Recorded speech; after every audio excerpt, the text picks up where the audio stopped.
Cinema காட்சிகளை நேரில் பார்ப்பது போல அரங்கேறியுள்ள இந்த சம்பவம் சென்னையில் பெரும் அதிர்ச்சியை ஏற்படுத்தியுள்ளது.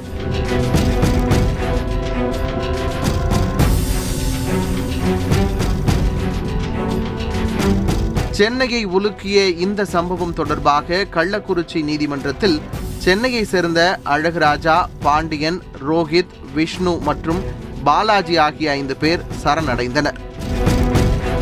11 பேர் கொண்ட கும்பல் கொலையில் ஈடுபட்டதாக கூறப்படும் நிலையில் மற்றவர்களை போலீசார் தேடி வருகின்றனர். தந்தி டிவி செய்திகளுக்காக செய்தியாளர் சதீஷ்.